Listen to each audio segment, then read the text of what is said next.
David et Xavier partagent avec nous leur veille web et tech de la semaine. Au menu de notre revue de presse de l'USB-C pour l'iPhone, c'est pas pour tout de suite, mais pour bientôt. L'impression 3D à grande échelle fait économiser la main-d'œuvre. Pourtant, la Chine ne manque pas de bras. Vous êtes sujet aux acouphènes, Neuralink devrait vous aider selon Elon Musk. Une intelligence artificielle va améliorer le service cartographique Maps de Google. Et puis Google encore rattrape son retard et va lancer un portefeuille numérique à l'image de ce qu'Apple propose déjà sous iOS. De cela et de bien d'autres choses, on en parle dans cet épisode. Bienvenue et d'avance merci de vous abonner au Techno. Merci également pour vos commentaires et les partages de nos contenus dans vos réseaux. Bonjour messieurs, bonjour Xavier tout d'abord. Salut. Bonjour David de l'autre côté aussi. David qui n'est pas en Thaïlande pour le coup, je tiens à signaler. D'habitude il est en Thaïlande, là il n'est pas en Thaïlande, même si David tu as choisi un décor, pour ceux qui ont l'image évidemment on peut y faire référence à un décor de Bangkok la nuit. Voilà.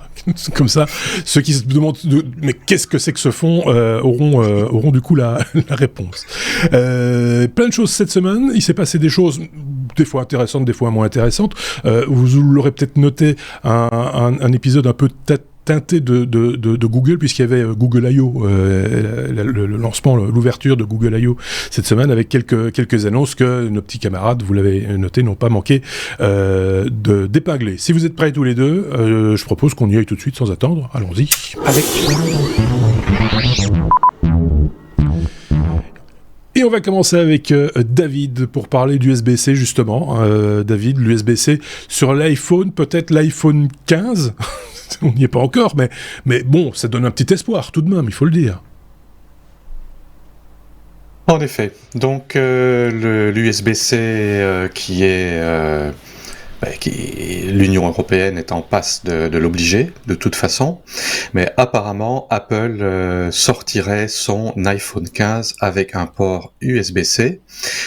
La rumeur, mais qui est plus qu'une rumeur, vient d'un analyste qui s'appelle Ming-Chi Kuo, qui lui puise ses informations sur les chaînes de production justement du matériel. Donc en général, il est considéré comme ayant des informations très pertinentes et généralement très correctes.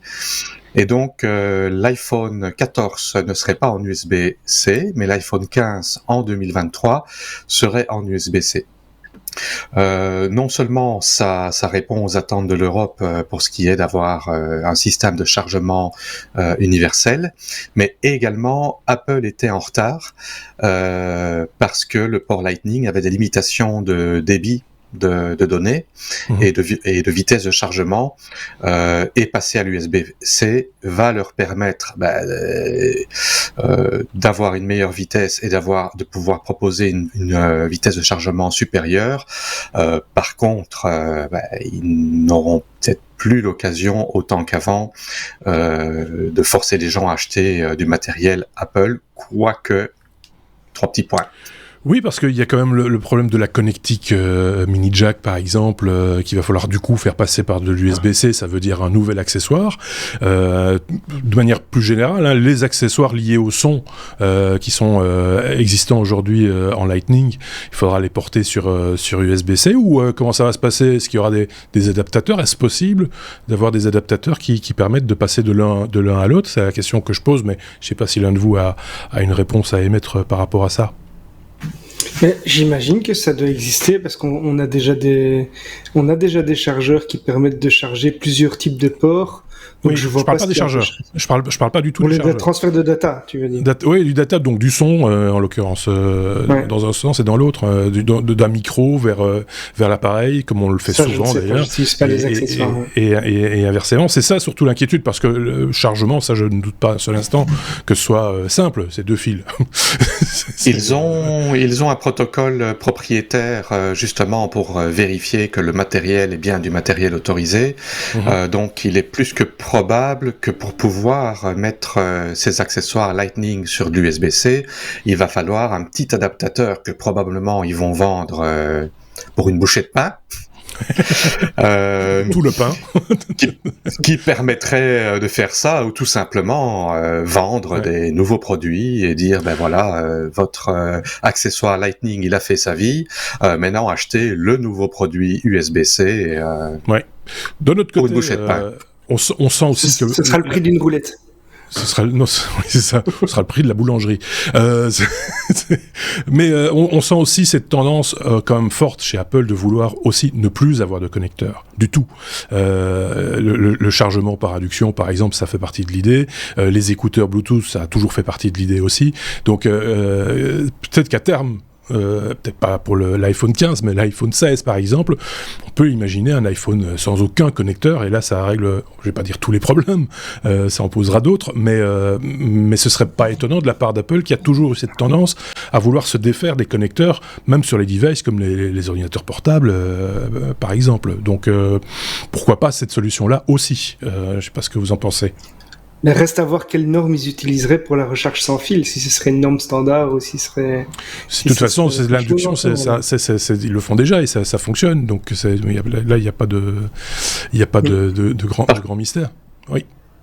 Par contre, je doute un petit peu qu'on puisse arriver en chargement à induction à la même vitesse qu'on a en chargement à fil aujourd'hui. Par exemple, les derniers téléphones Xiaomi proposent un chargement à 120 watts, ce qui est extrême, et moi j'en ai un, et en pratique je monte à 105, 110 watts réel. Ma batterie passe de 0 à 100% en 17 minutes. Oui, voilà. Sans fil. Non, avec fil. Avec le fil. Avec fil. Ah oui. Sans fil, autant le passer au micro-ondes, à mon avis. Directement sur la plaque de cuisson, quoi. Parce que j'ai vu des tests en recherche sans fil qui commencent à monter assez haut. Hein.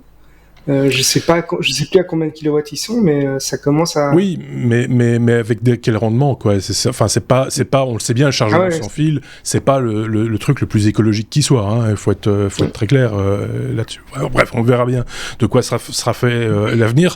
Évidemment, les petits accessoires dont je parlais en Lightning, du coup, sachant ce qui se prépare pour 2023, c'est l'année prochaine, hein, je tiens à le rappeler, peut-être que tout le monde va pas se précipiter pour acheter ces accessoires.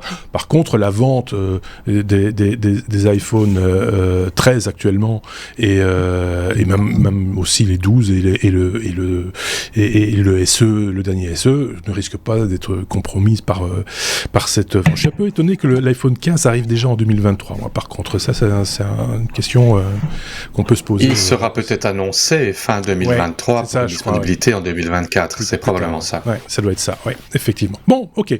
Bon, passons à la suite.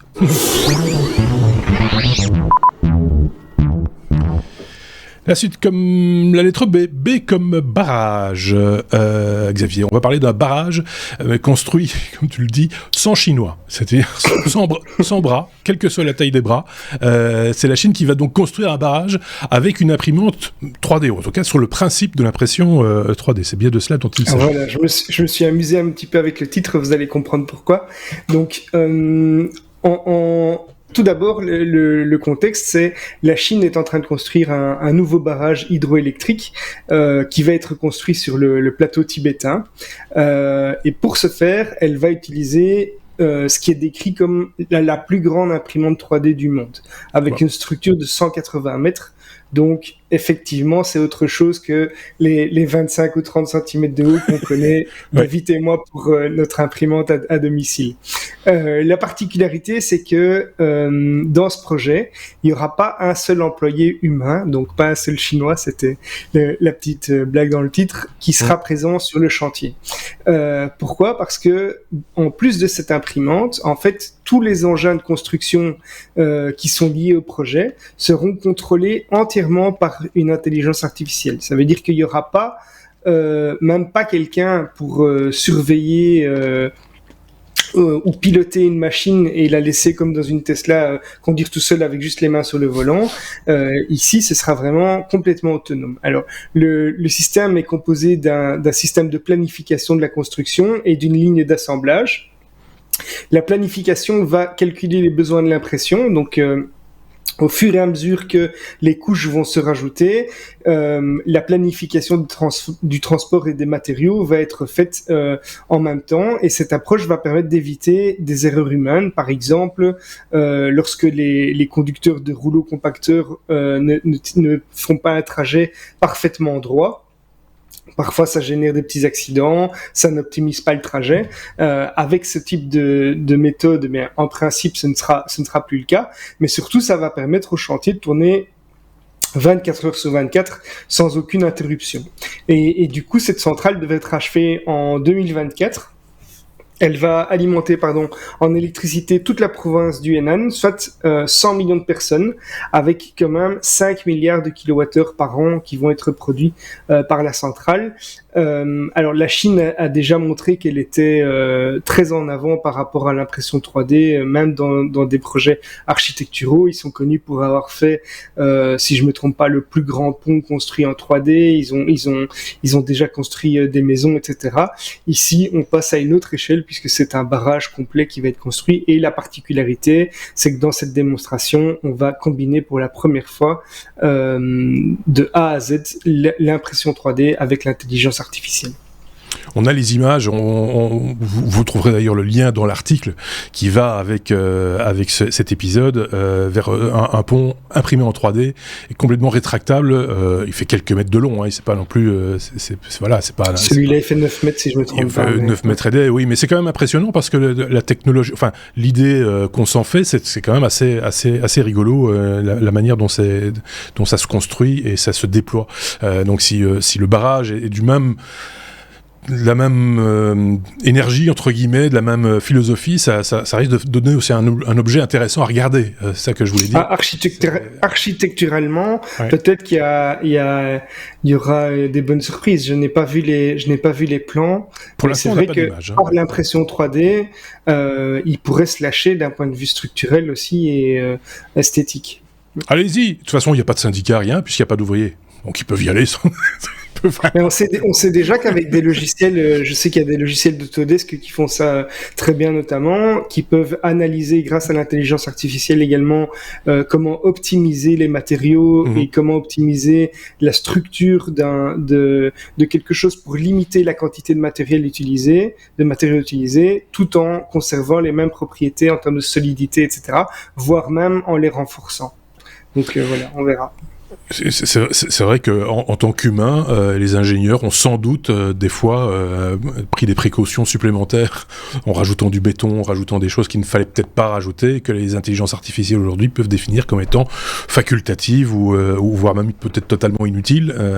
Qui sait, les lois de la physique sont les lois de la physique. Ne me faites pas dire ce que j'ai pas dit. L'ordinateur ne va pas décider de la fiabilité d'un édifice par rapport à ce qu'un humain peut rendre comme plan ou comme imagination, etc. David, un petit avis sur cette question-là, ça te fait pas rêver d'avoir à ta disposition une imprimante de cette taille? Ah oui, quand même.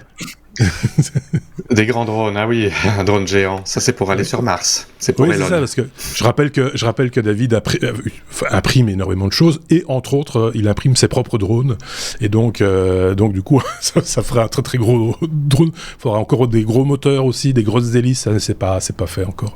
Voilà, bon, je sais pas si on a tout dit. Oui. Je pense, oui. Oui, bon alors on passe à la suite. Puisqu'on était à la lettre D, ça tombe bien, David, on va parler de drones.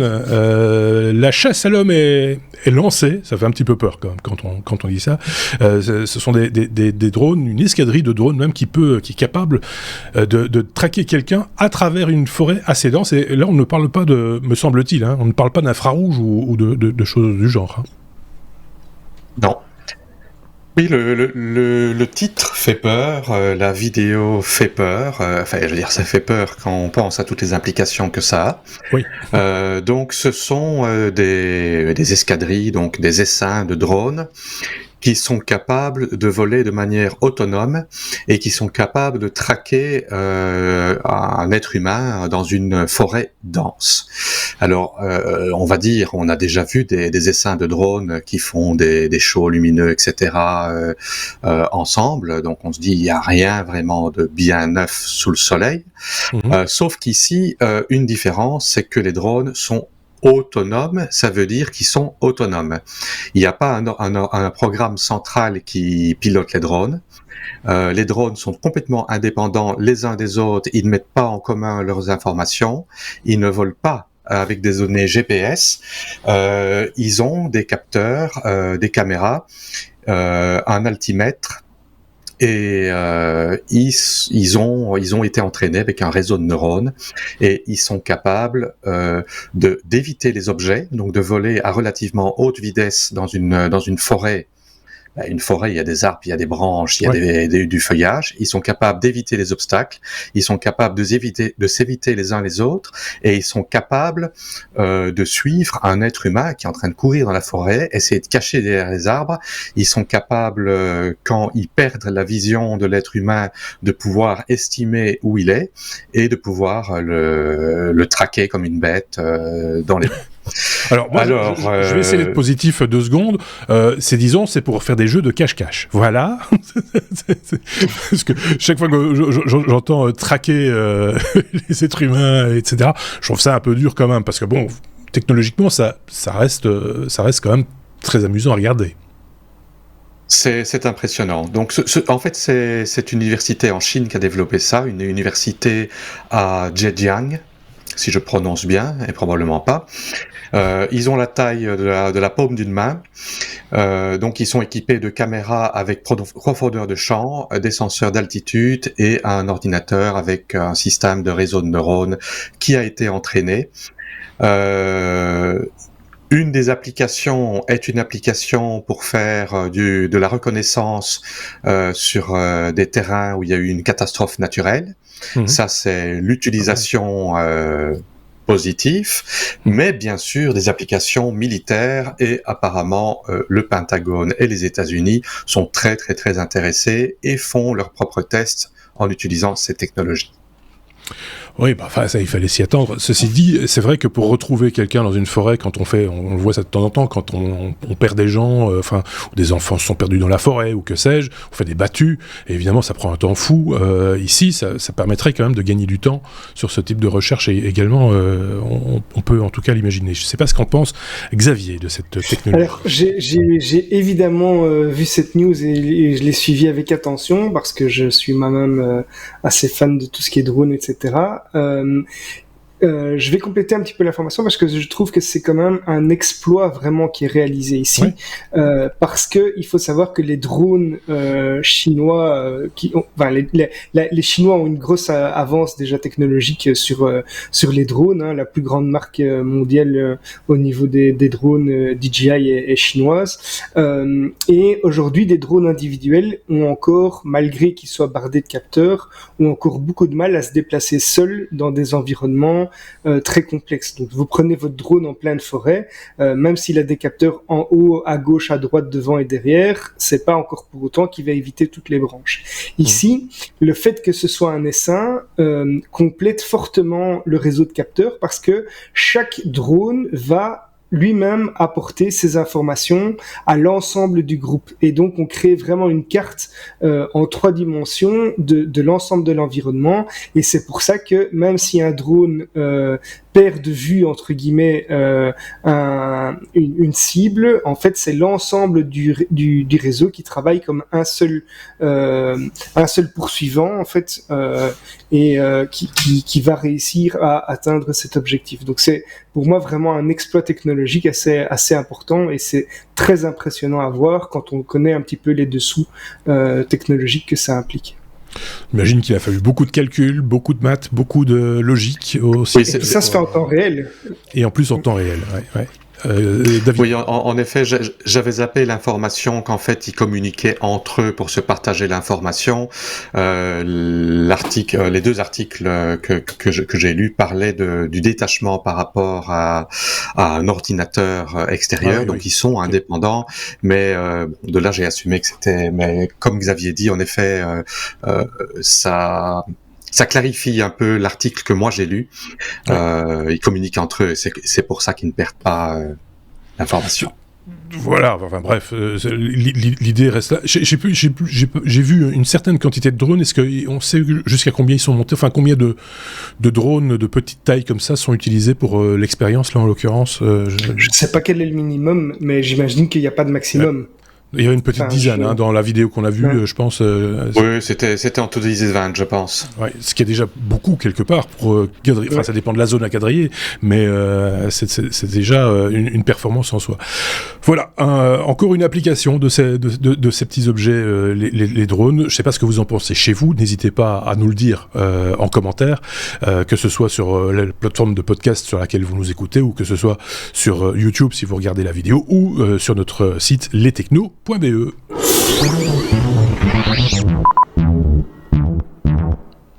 On va parler de Google. Je le disais en introduction, c'était Google I.O. Qui démarrait cette semaine, et donc il y a eu quelques annonces, dont celle-ci, Xavier, Google Maps plus Live View. Ça va on va proposer ainsi un immersive view, un Google Maps augmenté, on va dire.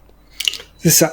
Donc mercredi, effectivement, c'était la conférence Google I.O. avec pas mal d'annonces de Google dans tout un tas de domaines, notamment Android 13, etc.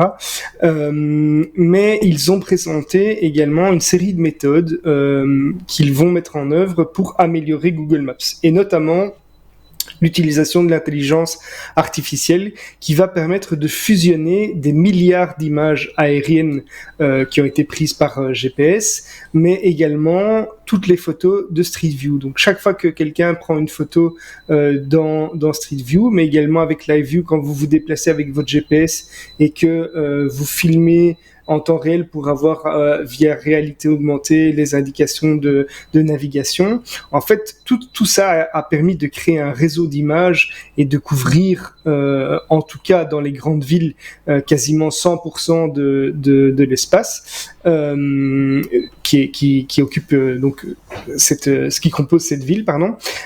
Et cette fonctionnalité va permettre d'avoir un aperçu détaillé et rapproché. Donc vous allez être vraiment comme si vous étiez dans la ville, donc c'est pour ça qu'on dit immersif, du lieu. Alors quand on dit les lieux, c'est non seulement les villes, mais ça va également comprendre les lieux intérieurs comme des restaurants, des lieux où il y a des événements, des musées, donc tous ces lieux publics où il y a déjà eu une espèce de Google Street View. Alors pour vous donner une idée, quand on n'a pas l'image, c'est un petit peu comme si vous étiez en haut d'une tour dans un jeu vidéo où on se rapproche quand même de la réalité, mais on va avoir une vue qui est vraiment comme si on était au-dessus d'un toit. Vous allez avoir une vue globale de la ville, vous allez pouvoir vous déplacer dans cette ville et voir vraiment tous les bâtiments, et on va également pouvoir avoir l'impression qu'on se trouve dans la ville et avoir un petit peu un aperçu, parce que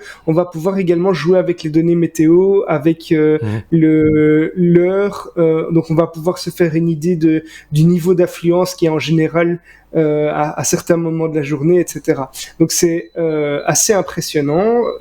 Mais clairement, ça devient l'avenir. Je pense qu'on va pouvoir bientôt complètement visiter des villes sans y avoir jamais mis les pieds. Et c'est annoncé pour fonctionner sur la plupart des téléphones et des appareils.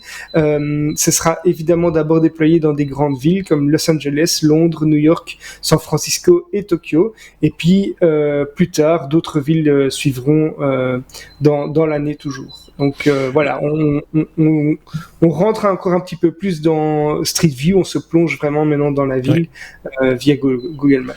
On avait déjà vu une avancée intéressante avec la vue 3D, ou en tout cas simulée 3D, hein, quand on regarde un bâtiment par exemple, et de pouvoir tourner autour, de pouvoir se faire une idée de la taille d'un immeuble ou d'un endroit ou du lieu, etc.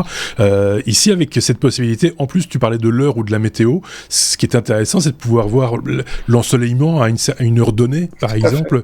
C'est intéressant parce que quand vous cherchez une maison à acheter, par exemple, pour vous faire une bonne idée de l'ensoleillement dans le jardin ou sur la terrasse ou autre, ou même, c'est vrai, un lieu sur lequel tu envisages de partir en vacances, par exemple, d'avoir déjà une vision un peu détaillée de l'endroit, ce qui va au-delà d'une simple carte, déjà, et de ce qui est proposé. Je trouve ça assez impressionnant, hein.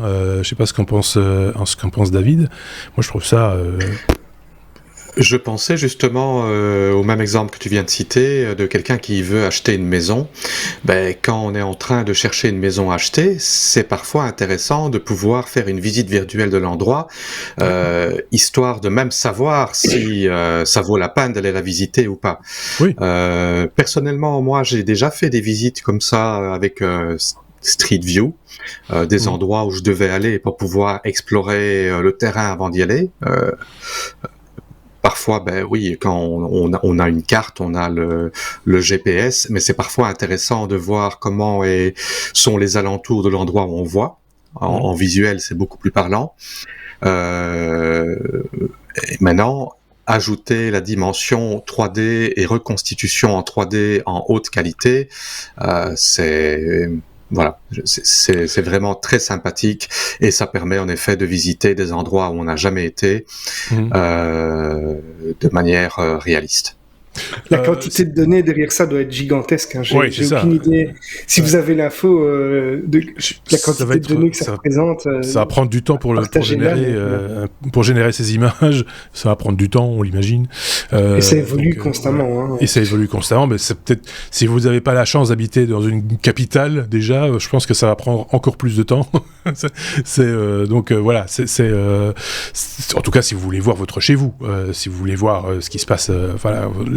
Comment se situe tel monument dans tel pays, dans telle capitale, là je pense que vous y aurez accès relativement rapidement, enfin dans un an ou deux peut-être maximum, non ? Oui. Non ? Le délai ici pour la mise en route, ça va être... ils annoncent plusieurs villes déjà dans le courant de cette année, donc... D'accord, ok. Bon, à suivre dans ce cas-là, j'ai juste envie de dire.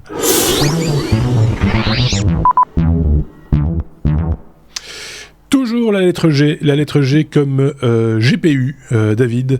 C'est le fameux procédé qui anti-minage de Bitcoin qui a été battu manifestement cette fois-ci à plate couture. Nvidia ne le fera plus. Oui, le procédé LHR, donc qui permet de limiter la puissance de calcul quand le GPU détecte qu'on fait du minage de crypto-monnaie, celle qui est principalement ciblée, c'est l'Ethereum, a été vaincu. Alors, cette news m'a particulièrement intéressé parce que elle était combinée à une autre news qui fera partie du bonus. En fait, si vous vous souvenez, il n'y a pas si longtemps que ça, Nvidia s'est fait hacker et les hackers avaient fait différentes requêtes sous peine de relâcher dans la nature tous les secrets de Nvidia. Ouais. Et une de leurs requêtes était de désactiver le LHR. Bon, ici, Nvidia ne l'a pas fait. Mais par contre, ils avaient déclaré qu'ils avaient tout le code source et qu'ils avaient tout en leurs mains pour pouvoir désactiver le LHR. Ici, c'est NiceHash. NiceHash, c'est une plateforme de minage de crypto-monnaie. Donc, les gens peuvent installer l'application. Ils agissent comme un pool. Ça veut dire que la crypto-monnaie, on a une chance de gagner un bloc sur, je sais pas, sur 10 ans. Par contre, le bloc vaut beaucoup d'argent. Ici, en fait, ils font un pool de mining, donc chaque utilisateur qui est connecté dessus font des calculs et quand un bloc est gagné, la récompense est redistribuée de manière équitable en fonction de la puissance de calcul utilisée par chacune des personnes. Bon, ça, c'est le principe du pool. Pour ceux qui ne le sauraient pas ou ils l'auraient oublié. Et NiceHash, avec leur nouveau client, ont annoncé qu'ils avaient qu'ils avaient battu le système LHR de NVIDIA à 100%. Ça ne fonctionne que pour l'algorithme Dagger Hashimoto, qui est l'algorithme pour miner de l'Ethereum, et il fonctionne sur toutes les cartes graphiques de série RTX 3000, excepté la GeForce 3500 et la 3080 en version 12 Go pour l'instant. D'accord. Alors, quel est le secret? Comment ça marche? Eh ben, dans leur fac, sur leur site, ils disent It's a kind of magic. Et quand on clique sur It's a kind of magic, on tombe sur la chanson de Queen. Ouais. Donc voilà, c'est secret. Voilà, c'est secret. Mais okay. Voilà, j'ai l'impression qu'il y a des informations qui leur ont été transmises parce qu'ici il y a beaucoup d'argent à la clé derrière. Voilà. Et comme je dis, il y a une autre news pour le bonus. Oui. Donc pour ceux qui écoutent le podcast. Ouais, si vous n'avez pas encore, écoutez-le. S'il n'est pas encore là, en tout cas, s'il est là, vous pourrez aller l'écouter. S'il n'est pas encore là, il faudra un petit peu patienter. Le bonus, c'est le petit truc en plus. Vous le savez, après chaque épisode, il nous reste toujours des trucs à dire. Et donc là, en l'occurrence, vous avez déjà une petite idée de ce dont David nous parlera dans ce bonus de l'épisode 353. Est-ce que Xavier, tu avais un truc à rajouter par rapport à cette conclusion, par rapport à cette idée de bloquer le minage sur les cartes graphiques? Moi, j'ai envie de dire que c'était certain qu'un jour ou l'autre, ça allait se faire casser. On sait que c'était quelque chose de logiciel et pas de matériel. À partir du moment où c'est logiciel, ce n'est qu'une course dans le temps, finalement, pour trouver la solution et une course pour garder son avance. Ici, ils ont été battus et le hacking, il y a certainement sa part de responsabilité. Il y a certainement des bouts de code qui leur ont été transmis. Donc voilà.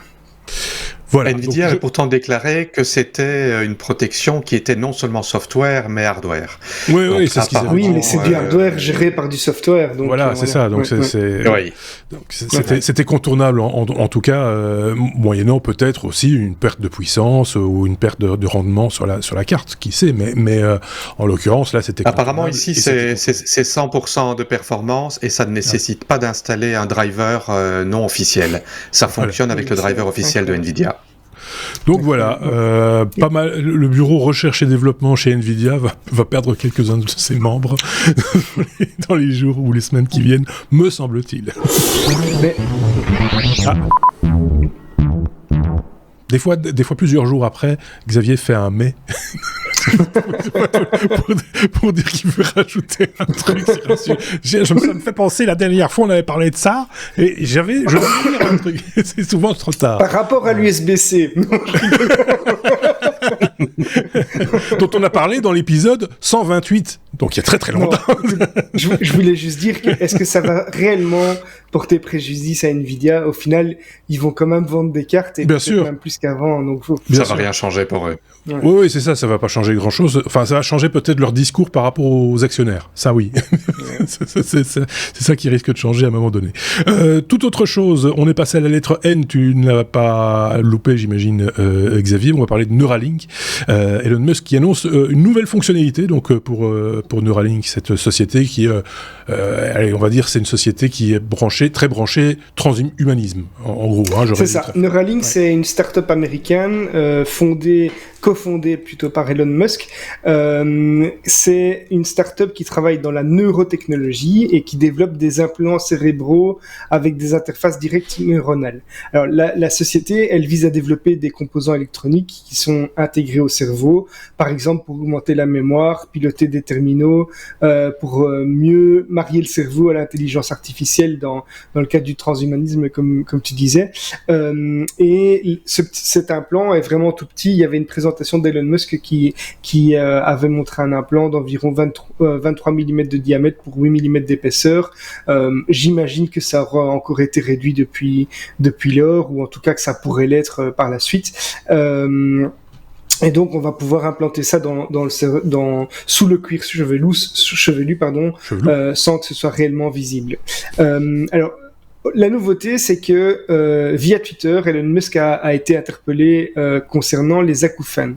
Alors les acouphènes, ce sont ces sifflements, les bourdonnements, les grésillements qui sont désagréables, qu'on entend parfois dans une oreille, parfois dans les deux, sans qu'il y ait un bruit qui soit à l'origine de ce bruit qui est réellement parasitaire. Alors c'est parfois occasionnel, mais il y a des gens qui ont ça de manière très fréquente, ou voire en permanence. Et donc c'est un problème qui peut rendre fou certaines personnes, qui est lié au dysfonctionnement du système nerveux auditif. Donc c'est pas lié à une défaillance réellement de l'oreille, c'est pas lié à l'audition en tant que telle, mais c'est le système nerveux auditif qui est en cause. Alors Elon Musk a réagi à cette question sur Twitter, et il a été très clair en disant que absolument ça sera possible dans moins de 5 ans.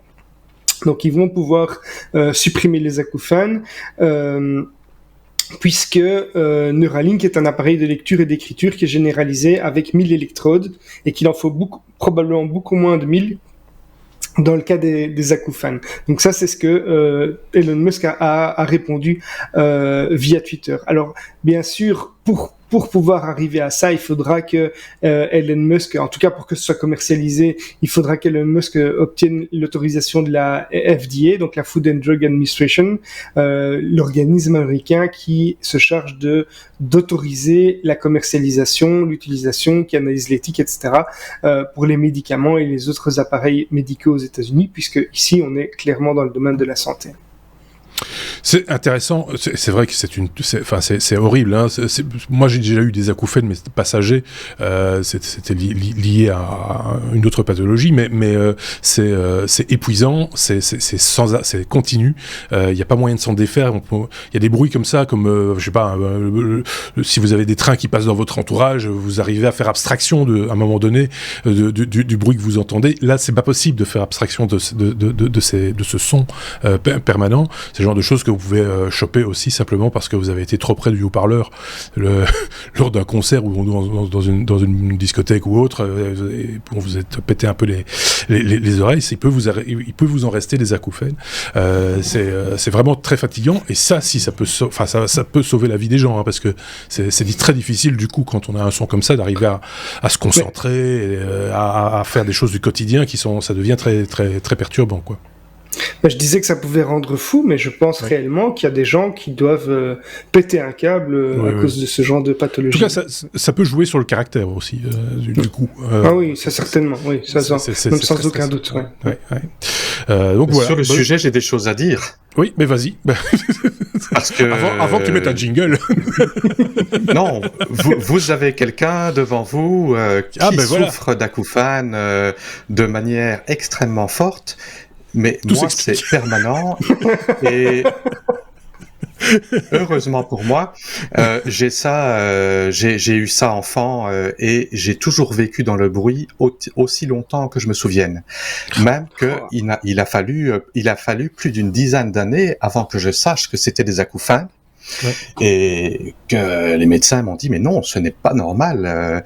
Mais en fait, je ne connais pas le silence, et moi j'appelais ça le bruit de fond du cerveau. Mais le niveau d'intensité, c'est pour dire, même dans une pièce où il y a des gens qui parlent relativement fort, je les entends. Ah oui. Et ceci implique que je comprends tout de travers et j'ai très difficile à comprendre les gens qui parlent, surtout quand il y a des bruits supplémentaires qui s'ajoutent, parce qu'à un moment, les acouphènes, plus le bruit, plus les gens, et depuis que je suis enfant, déjà à l'école, j'ai la particularité de tout comprendre de travers, un peu comme le professeur Tournesol. Et pour ceux qui me connaissent, ils comprendront très bien. Et je peux tout à fait comprendre les gens qui attrapent ça du jour au lendemain, parce que j'ai connu des gens comme ça qui ont attrapé ça du jour au lendemain. C'est les dépressions. Ils ne savent pas dormir, ils ne savent plus travailler, ils perdent le goût de la vie. Et bon, moi personnellement, j'ai toujours vécu avec. J'en suis parfois plus conscient et parfois moins conscient. La fatigue, évidemment, amplifie le problème.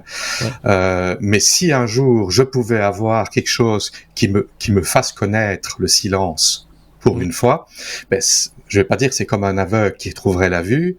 Ça m'intéresse très fortement. Voilà. Oui, c'est ça. Ce serait une découverte, quoi. Oui, c'est ça. Je me permets une petite question quand même à ce sujet-là parce que je ne le maîtrise pas totalement. Mais est-ce que même pas du tout. Est-ce qu'il y a pas des bruits? Des faux bruits entre guillemets qui peuvent être diffusés dans le casque et qui permettent d'annuler entre guillemets ce bruit-là. Tu sais, on fait comme on fait avec l'annulation de bruit dans le casque. Est-ce qu'il n'y a pas moyen de faire la même chose pour des acouphènes? Évidemment, il faut le régler sur le bruit que tu entends. Donc là, j'ai essayé pas mal de choses. J'ai essayé pas mal de thérapies auditives et de sons pour masquer les acouphènes.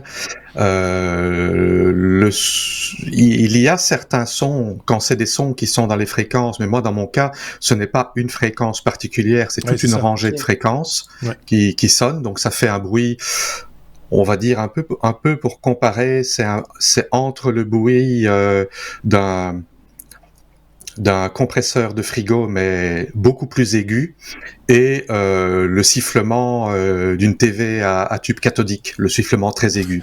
C'est un peu un mélange entre ces deux trucs-là, mais très très très très fort. Par contre, ça peut masquer le bruit pendant, mais c'est un bruit de toute façon. Et après, ça fait absolument aucune différence. Et comme tu le disais, c'est un problème qui ne vient pas de l'oreille, c'est un problème qui vient du système nerveux qui surréagit. Dans mon cas, apparemment, ça aurait été causé par des otites chroniques. Quand j'avais 2 à 3 ans, j'ai fait des otites non-stop pendant 1 an et demi. Et c'est ça qui aurait endommagé le système nerveux de mon système auditif. Voilà.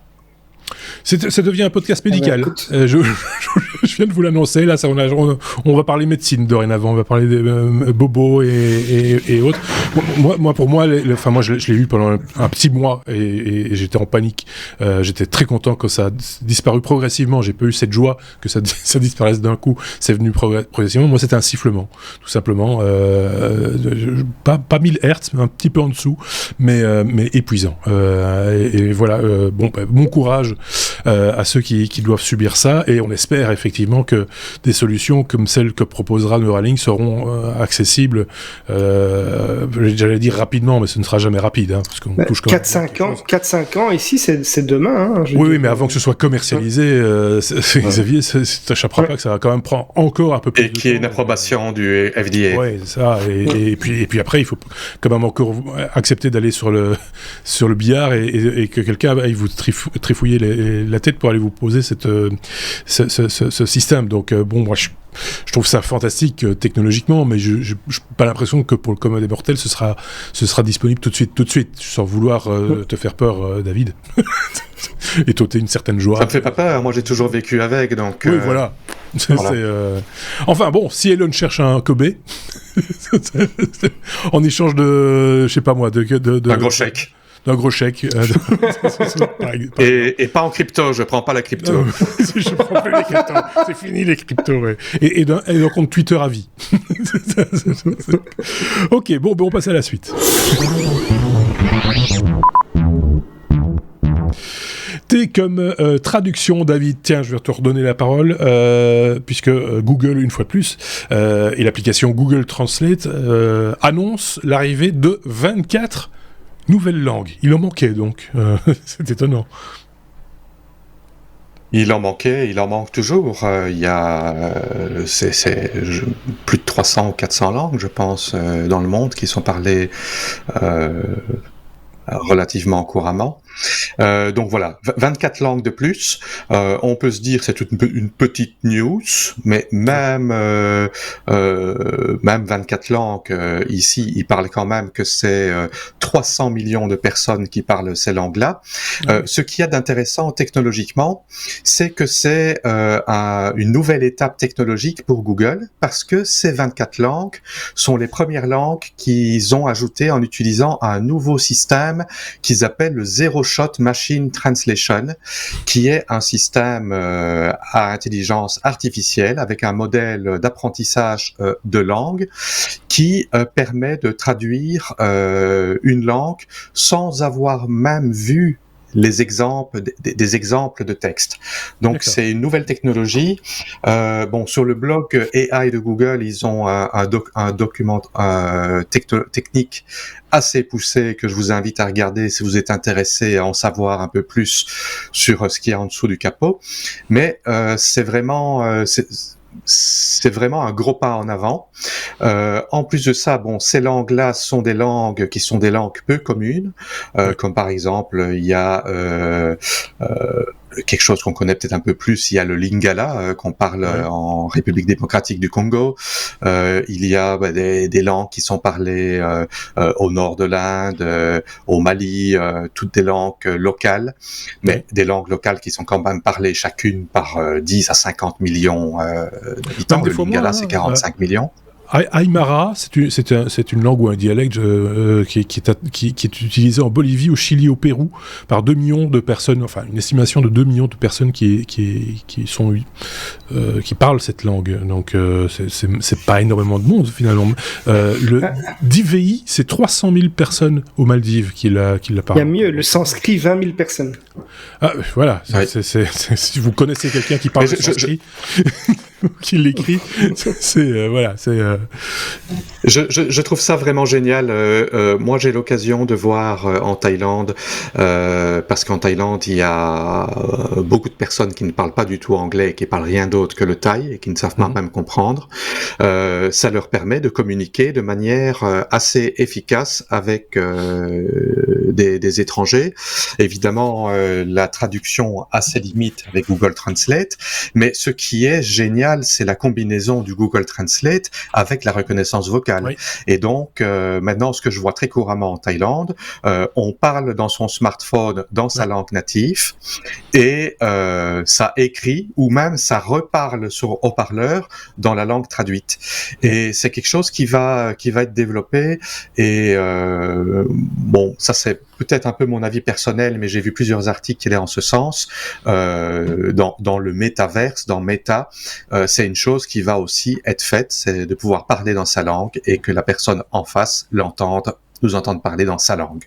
Mais je trouve que déjà au niveau de l'interface homme-machine, avec un grand H, hein, des femmes aussi, il y a des choses à améliorer de ce côté-là, parce que le smartphone, c'est bien joli, mais c'est quand même des manipulations, c'est pas vraiment... On est à une limite quelque part. Moi, je l'ai vu pratiquer il y a pas tellement longtemps encore dans une famille d'accueil qui héberge des réfugiés ukrainiens, et ça les sauve, hein, ce machin-là, le smartphone. Ça leur permet de communiquer des choses basiques sans devoir faire appel à un interprète. Souvent, ce sont des choses basiques que l'on a à échanger. À quelle heure veux-tu manger, à quelle heure veux-tu être réveillé, enfin, tu vois, des choses comme ça. Et dans ce cadre-là, ça marche super bien. Mais je vois que l'usage du smartphone, aller chercher le petit menu, poser sur enregistrer, machin, etc., ça pourrait être facilement, semble-t-il, amélioré, quoi. Ouais, ça peut être amélioré. Mais c'est vraiment intéressant que ces petits langages, peut-être pas toujours des minorités, mais ce sont des gens qui sont probablement moins instruits sur les langues, sur l'anglais ou d'autres langues, et ça leur permet de pouvoir communiquer avec des gens avec qui ils pourraient pas communiquer autrement, et apprendre une langue n'est pas du domaine de réaliste pour beaucoup d'entre eux. Voilà, surtout le sanskrit. Moi, je fais. Qu'est-ce que tu fais comme 12e langue sanskrit. Quand tu en as déjà appris 10, en apprendre une de plus. Ok, bon, ben voilà, c'est une bonne nouvelle. Xavier voulait rajouter un truc, alors que je ne peux sur le bouton. Oui. Moi, je voudrais juste dire que on parle souvent de Google Translate, mais il y a une alternative que beaucoup de gens ne connaissent pas encore, qui s'appelle DeepL. Ça s'écrit D-E-E-P-L, qui est vraiment excellente. Sur la plupart des traductions de textes que j'ai eu à faire traduire via Google Translate ou DeepL, je trouve que DeepL s'en sort généralement beaucoup mieux en termes de nuances, en termes de finesse de traduction. C'est-à-dire que Google Traduction, alors sans doute que ça évolue constamment, mais et ça dépend peut-être aussi le type de contenu qu'on veut traduire, mais Google Traduction est, j'ai l'impression, plus littéral dans sa traduction, alors que DeepL ne va parfois pas hésiter à utiliser des synonymes ou à apporter des petites nuances pour garder la signification vraiment qu'on voulait faire passer et pas seulement traduire sans comprendre le texte. Donc voilà, il y a moins de fonctionnalités que sur Google Translate, mais si vous voulez traduire du texte, très franchement, la qualité est très satisfaisante sur DeepL. Je ferais bien un parallèle un peu douteux. C'est un peu, Google Translate est à DeepL, ce que Google Maps est à Waze. Tu vois, il y a une couche supplémentaire d'intelligence et de rendu chez DeepL qu'il n'y a peut-être pas, même si ça reste très bien aussi, chez Google Translate. Et c'est vrai que sur des traductions de texte plutôt longs, c'est d'une efficacité redoutable. Oui. J'ai encore un petit truc supplémentaire parce que peut-être que beaucoup de personnes n'ont jamais utilisé cette fonction qui peut être très très utile. C'est le Google Translate Image. Et donc sur le smartphone, on peut choisir de mettre une photo ou simplement activer sa caméra et en temps réel, il va remplacer par exemple sur une affiche ou sur une lettre, il va remplacer le texte dans la langue d'origine par le texte traduit. Et alors par exemple, c'est très pratique dans les restos chinois. Dans les restos chinois, oui, c'est pas faux, mais quand on est dans un pays étranger, je vais dire par exemple en Thaïlande, qui a une écriture tout à fait différente, on reçoit une lettre, par exemple ma compagnie d'assurance, parce que ils n'envoient les lettres que en thaï, c'est une grosse lettre, je sais lire un tout petit peu de thaï, mais c'est virtuellement impossible. Avant, il aurait fallu faire traduire ça par un traducteur. Aujourd'hui, je prends mon smartphone, je le mets dessus, et en temps réel, je peux voir la traduction sur le texte. Sur les affiches, il va même mettre en police de caractère grande les titres comme c'est à l'original. C'est pas toujours parfait, mais ça permet de lire des choses qu'on pourrait pas lire autrement. C'est vraiment très intéressant. Oui. Ça respecte même quasiment, enfin pas toujours, mais la police de caractère, si c'est en gras ou en souligné, etc., ça le respecte aussi pour être sûr que ce soit bien cette partie de texte-là. C'est super bien foutu, t'as raison de le souligner aussi. Si vous avez l'occasion de l'utiliser, c'est même sur vous me direz sur une page web, c'est un peu idiot parce que là, les outils sont intégrés, mais si vous regardez une télévision étrangère, par exemple, et que vous avez un doute sur ce qui est marqué à l'écran parce que c'est dans une langue que vous ne connaissez pas et avec des caractères qu'on n'utilise pas nous, vous avez la possibilité de faire une rapide photo et vous avez ainsi la traduction exacte. Ça aide des fois, pour des fois ôter d'un doute en regardant quelque chose d'une manière ou d'une autre. La technologie, c'est quand même fantastique, hein. La lettre W comme wallet. Non, j'ai pas oublié un T devant. C'est pas W comme toilette. On a bien dit wallet, puisqu'il s'agit d'un portefeuille numérique. Comme il en existe déjà depuis un certain temps sous iOS, Google s'y est mis, finalement. Oui, en fait, Google Wallet, apparemment, c'est une application qui existait déjà et qui avait été enterrée. Ils la ressortent, mais avec des fonctionnalités qui sont beaucoup plus comparables à ce que apparemment on connaît déjà sous iOS. Donc, ça va aller par contre beaucoup plus loin que Google Play. Que Google Pay, pardon. Donc, en fait, Google Wallet va servir à stocker numériquement tous les objets que vous devriez normalement avoir dans votre portefeuille.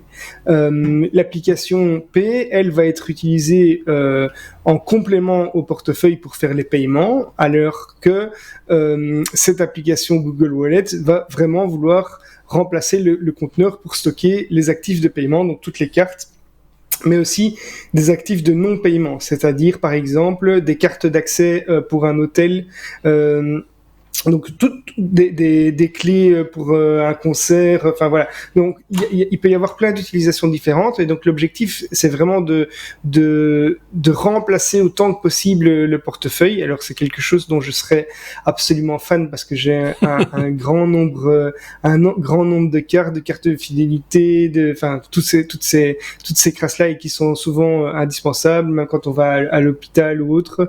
Ouais. On reçoit parfois des cartes, mais vous n'avez pas votre carte avec, alors que vous y allez une fois par an.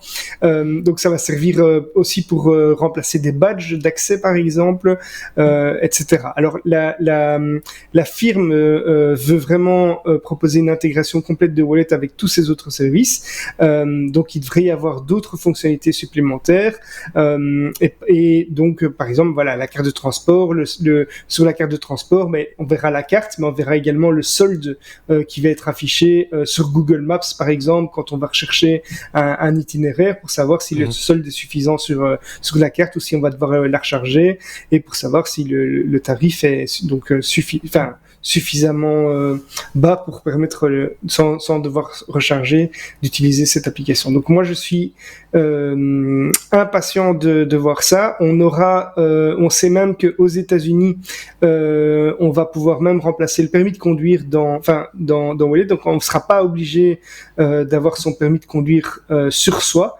si on l'a dans le wallet. Donc vous imaginez, si on peut faire ça en Belgique par exemple, avec la carte d'identité et le permis de conduire, ça fait déjà 2 cartes en moins.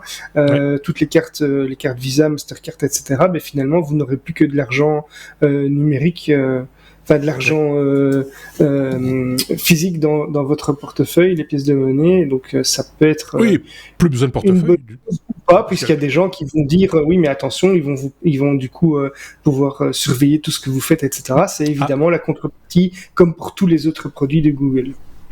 Oui, ça effectivement, on l'oublie un peu rapidement, c'est un peu ça leur objectif aussi, c'est de savoir ce que vous faites et ce que vous achetez, et où vous l'achetez et quand vous l'achetez. Ça me semble assez logique. Ceci étant dit, oui, peut-être Google, en même temps, Apple le fait, et Apple n'a pas ce genre d'objectif, me semble-t-il, ou alors des objectifs cachés, mais voilà, on reste toujours tributaire de ça aussi. Ceci étant dit, Mastercard, Visa ou autre savent aussi ce que vous achetez, où vous les achetez et quand vous les achetez. Donc cette information-là, dès que vous utilisez votre argent, il y a bien quelqu'un qui le sait, à un moment ou à un autre. Ça ne dédouane pas, enfin ça reste, on peut quand même poser les bonnes questions et s'interroger sur l'utilité de ces données, hein. On est bien d'accord. Je ne sais pas si, pour conclure rapidement, mais très rapidement, David, tu avais un truc à rajouter là-dessus. Oui, mais je veux dire, c'est sympathique sur papier. Par contre, mettre tous ses œufs dans le même panier dans une société américaine, ça me fait un petit peu peur. Voilà, mais d'un autre côté, on est de toute façon tracé de tous les côtés, mais c'est quand même une grosse société américaine qui va avoir accès à toutes des données à choisir, sensibles. Moi, je préférerais que ce soit une app, quelque part, gérée par une start-up ou une société ayant pignon sur rue sous nos latitudes, quoi, quelque part.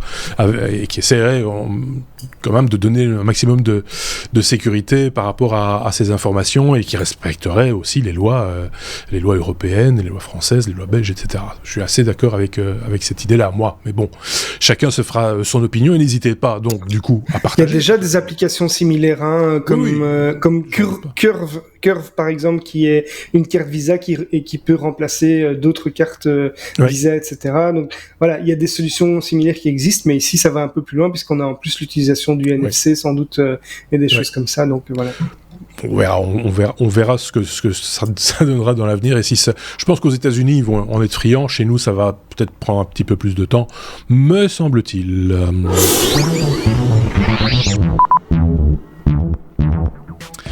Voilà qui conclut l'épisode 353. Vous le savez, il y a toujours un bonus à suivre. Peut-être qu'il est déjà là. Allez jeter un petit coup d'œil sur votre application de podcast favorite, évidemment, là où vous nous retrouvez, que ce soit Google Podcast, que ce soit Apple Podcast, que ce soit Podcast Addict, que ce soit, enfin bref, toutes les applications de podcast, vous les trouvez. Également les liens sur notre site lestechno.be. Tous les moyens de s'abonner sont là aussi. Je vais y arriver. J'ai un peu de mal avec les Français aujourd'hui. Qu'est-ce que je voulais vous rajouter aussi? Que oui, c'est bien de s'abonner, parce que je sais qu'il y en a qui écoutent les technos, mais qui ne s'abonnent pas nécessairement, qui attendent simplement d'une semaine à l'autre et vont voilà, abonnez-vous. Ça nous permet aussi de mieux nous faire connaître parmi le plus grand nombre. Merci David, merci Xavier. Je vous dis donc à très très vite pour le bonus, ou sinon à un autre épisode. Merci de nous avoir suivis. Prenez soin de vous, prenez soin des autres. À la semaine prochaine.